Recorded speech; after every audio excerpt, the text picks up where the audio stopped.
let's jom. Ada appointment di Puncak Alam.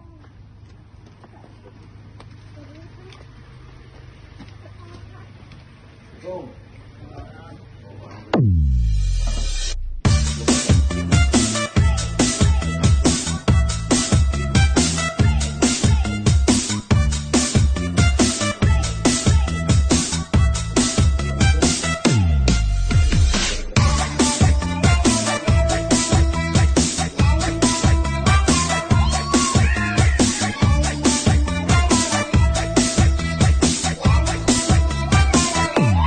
This is Eric Bing's music.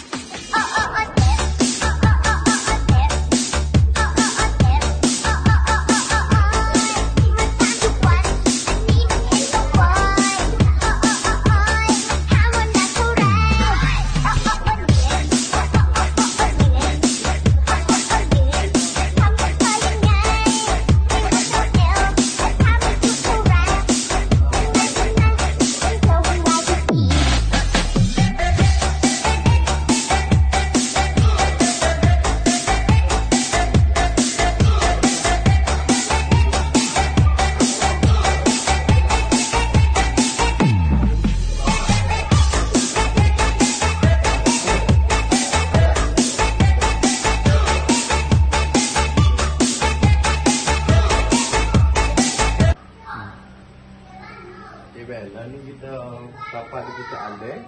Ada appointment untuk repair kabinet 26 hari bulan. Jam berapa ni? 9 minit dah. Let's jom. Kita siap rumput lah ni. Kita siap rumput. Disebabkan base ni dia pakai melamine.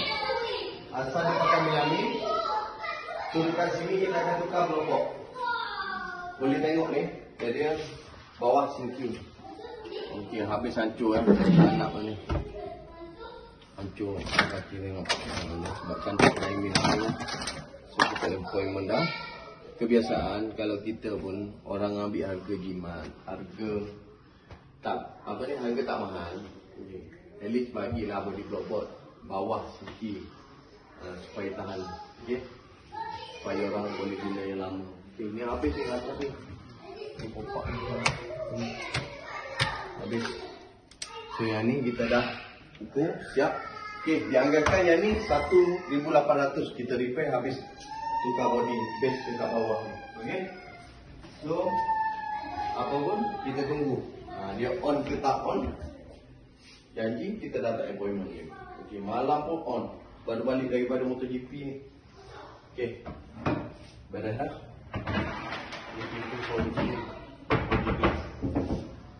So kaki bawah ni kita akan tukar aluminium. Bawah, kaki bawah aluminium. Dengan kaki ni sekali aluminium. Okey. Body semua blockboard. Okey.